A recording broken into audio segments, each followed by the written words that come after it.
فضیلت الشیخ محمد عظیم حاصل پوری۔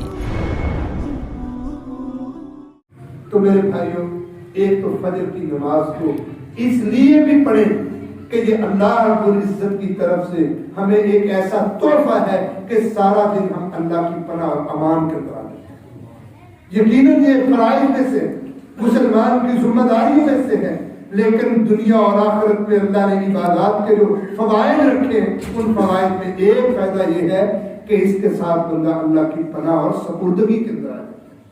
حالانکہ بڑی یہ قیمتی نماز ہے۔ نبی صلی اللہ علیہ وسلم نے فرمایا، بندہ اگر تھوڑی سی محنت کر لے، جامع ترمذی کی روایت ہے، من صلی الصبح فی جماعت ثم قعد يذكر الله حتى تطلع الشمس ثم صلى ركعتين فاجره كاجر حجة وعمرة۔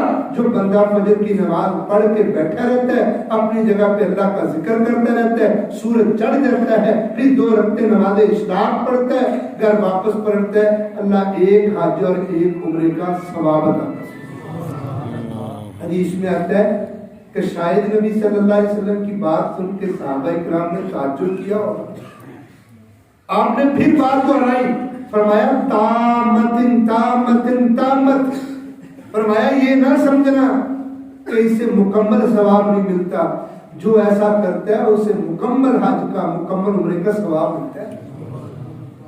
بس فجر کی نماز پڑھ، اور یہ قیمتی ترین نمازوں میں قیمتی ترین نماز ہے۔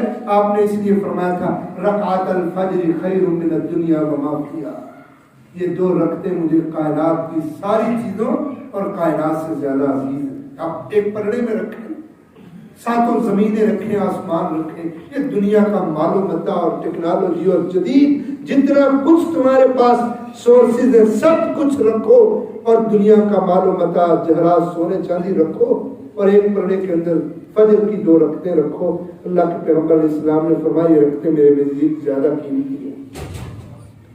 اس لیے ایک کام یہ آپ نے کرنا ہے کہ اپنے اوقات کو اس طرح بنائیں کہ فجر کی نماز آگے پیچھے نہیں ہونی چاہیے، اللہ کی پناہ کے اندر آنا چاہیے، اور سارا دن ویسے۔ اور جو نہیں پڑھتا ہے، صحیح بخاری میں لفظ ہے، شیطان اس کے اوپر تھپکیاں دیتا ہے، اور سو جا اللیل الطویل، رات بڑی لمبی ہے، سو جا، کہاں اب اٹھے گا۔ اب جب سورج چڑھ جاتا ہے شیطان دھکا مارتا ہے، چلا جاتا ہے۔ آپ نے فرمایا بال الشیطان فی وضو، نہیں، شیطان اس کے کان میں پیشاب کر کے جاتا ہے۔ کسی کے کان میں بچہ پیشاب کر دے تو وہ سارا دن رہتا ہے، کیا کرتا ہے؟ اس کو تو وہ تو اپنے کپڑوں کو قطرہ نہیں لگنے دیتا۔ وہ بندہ جس کو اللہ نے سمجھ شعور دیا ہے، وہ اپنے بچے کے پیشاب کا قطرہ اپنے کپڑوں پہ، کتنا بد نصیب ہے، کان میں شیطان پیشاب کر کے نکل جاتا ہے۔ شیطان وہ ہے جو رب کا سب سے بڑا نافرمان، گستاخ، پلید، ناپاک، وہ پیشاب کر کے چلا جائے، اور تو کہتا ہے میں آج بہت کامیابی سے دن گزاروں۔ رسول اللہ صلی اللہ علیہ وسلم نے فرمایا نہیں، خبیث النفس وہو کسلان، یہ سارا دن جہاں بھی رخ کرتا ہے یہ خبیث النفس ہوتا ہے۔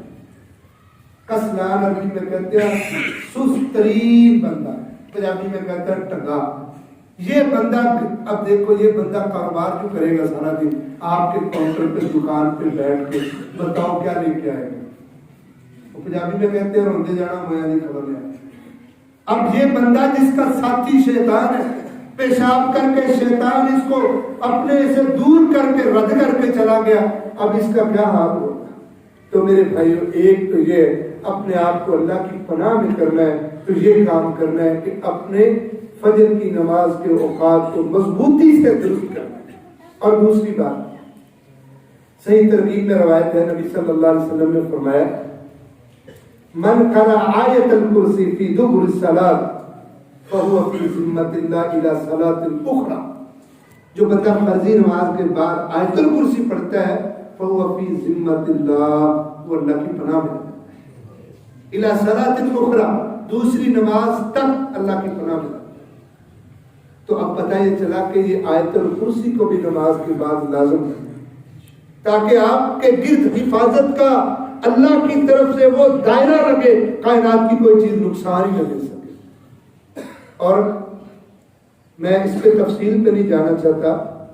نبی کریم صلی اللہ علیہ وسلم کے 4 صحابی ہیں مختلف صحیح روایات سے جن سے یہ روایت موجود ہے. ابو ہریرہ رضی اللہ تعالیٰ عنہ، ابو ایوب انصاری رضی اللہ تعالیٰ عنہ، سیدنا معاذ بن جبل رضی اللہ تعالیٰ عنہ، ابی بن کعب قاری قرآن رضی اللہ تعالیٰ عنہ. یہ 4 لوگوں سے یہ روایت موجود ہے کہ ایک دن، جیسے ابو ہریرہ رضی اللہ تعالیٰ عنہ کی بخاری مسلم میں آپ نے سنی، میں اشارہ کر دیتا ہوں. کہتے ہیں ایک رات رسول اللہ صلی اللہ علیہ وسلم نے مجھے زکوٰۃ کے مال پر رمضان میں پہرے مقرر کیا. ایک بندہ آیا، اس نے دھڑا دھڑ مال ڈالنا شروع کر دیا اپنے وہ تھیلے کے اندر، اور ڈال کے تو نکلنے لگا. میں نے پکڑ لی اور میں نے کہا بھی کون ہے تو؟ اس نے کہا بھی غریب آدمی ہوں، بڑا سخت مجبور تھا، کثیر الاولاد ہوں، کنگال تھا، بس اللہ کے لیے یہ تھوڑا سا آئندہ نہیں کروں گا. بس اس کی باتیں بہانے سن کے ابو ہریرہ رضی اللہ تعالیٰ نے چھوڑ دی. صبح اور فجر کی نماز میں حاضر ہوئے تو آپ صلی اللہ علیہ وسلم کو اللہ نے وحی کر کے ساری بات ہی بتا دی کہ رات ایسے ہوا ہے. آپ نے فرمایا ما فعل یا ابا ہریرہ ما فعل اسیرک البارحہ، اور رات تیرے چور کا کیا بنا؟ مسکرا کے انہوں نے کہا اللہ کے رسول یہ بات ہوئی ہے. اس نے بہانے اتنا کیا، میں چھوڑ دی. آپ صلی اللہ علیہ وسلم نے کہا وہ جھوٹا ہے، وہ پھر آئے. اگلا دن وہ پھر انتظار کرتے، وہ پھر آ گئے، پھر پکڑا گیا. اس نے پھر بانے کیے، پھر چھوڑ. صبح پھر رسول اللہ صلی اللہ علیہ وسلم نے بتلایا، ہاں بھی کیا بنا تیرے چور کا؟ کہا ایسے ایسے. اس نے کہا آپ نے جھوٹا ہے، پھر آ گیا. کہا اللہ کے رسول اگر اب آیا نا آپ نے چھوڑ. اب تیسری رات آیا نا پکڑے. کہا اب تو چھوڑنا ہے. اللہ کے نبی صلی اللہ علیہ وسلم نے کہا تجھے نہیں چھوڑنا. اس نے کہا جی بات یہ ہے، میں تجھے اگر ایک بات ہی بتا دوں کہ تو وہ پڑھ کے سو جایا کر، ٹینشن ختم کرنا، اللہ کی طرف سے ایک نگران مقرر ہو جائے گا، تیرے مال کی حفاظت کیا کرے گا. اگر یہ کام میں تمہیں بتلا دوں تو پھر چھوڑ دے گا. اب آفر ہی بڑی تھی. ابو ہریرہ رضی اللہ تعالیٰ عنہ کہنے لگے اس کو میں نے کیا کہنا ہے، بس چھوڑتا ہوں، بتا یار تو کیا بتا. اس نے کہا کہ میں یہ کہتا ہوں اذا آویت الی فراشک، جب بستر پہ لیٹ جائے نا فقرا آیت الکرسی، تو اس وقت آیت الکرسی پڑھ جائے. من اللہ علیک حافظ، اللہ کی طرف سے تیرے اوپر ایک نگران، ایک محافظ مقرر ہو جائے گا جو ساری رات تیری حفاظت کرے گا. ولا یقربنک الشیطان، شیطان تیرے قریب ہی نہیں آئے گا. اور پھر یہ بھی کہ وہ شیطان جنوں میں سے ہو، من الجنۃ والناس، وہ شیطان، وہ شریر انسان، وہ چور جنوں سے ہو یا انسانوں سے، کوئی تیرے قریب نہیں آئے گا. لیکن شرط یہ ہے ایمان تیرے اندر موجود ہو، عقیدہ توحید تیرے اندر موجود ہو، اور تو اس اعتقاد کے ساتھ کہ یہ اللہ کی کتاب ایسی سچی کتاب ہے کہ جس کو کوئی رد نہیں کر سکتا، جو انسان کی حفاظت کرنے والی ہے ہر شر سے. کہتے ہیں تم یہ پڑھ کے سو جایا کرنا، مجھے چھوڑ دے تمہیں کچھ نہیں. کہتے میں نے اس کو چھوڑ دیا. صبح آ کے نبی صلی اللہ علیہ وسلم کو بتایا تو آپ نے فرمایا ہاں بھائی کیا بنا تیرے چور کا؟ ساری بات بتا دی. کہا آپ صلی اللہ علیہ وسلم نے فرمایا ذاک الشیطان، یہ شیطان تھا، وہو کذوب وقد صدق، تھا تو وہ جھوٹا ترین آدمی لیکن آج بات سچی کرے گا. اور کبھی کبھی جھوٹا بھی سچ کہہ دیتا ہے. تو رسول اللہ صلی اللہ علیہ وسلم نے گویا یہ بتلایا کہ اگر تم یہ چاہتے ہو نا تمہاری حفاظتیں ہوں اور تم اللہ کی سپردگی اور اللہ کی نگرانی کے اندر آ جاؤ، اللہ کی طرف سے فرشتے مقرر ہو جائیں تمہاری نگرانی کے لیے، تو تم کیا کیا کرو، سوتے وقت آیت الکرسی پڑھ کے سو جاؤ. حالانکہ یہ حدیث آپ نے بار بار سنی ہے کہ نبی صلی اللہ علیہ وسلم نے فرمایا جو بندہ ہر فرضی نماز کے بعد آیت الکرسی پڑھتا ہے نا، اس کے اور جنت کے درمیان صرف موت ہے. مطلب موت آئے گا تو سیدھا اللہ کی جنت پہ چلا جائے. یہ آیت الکرسی اتنی عظیم صورت ہے کہ یہ پڑھتے ہی انسان جب موت آئے گی پڑھنے والا اللہ کی جنت کا مہمان بن جائے اور اللہ کی طرف سے نظام بھی اس کی وجہ سے مقرر ہے. اور حضرت معاذ بن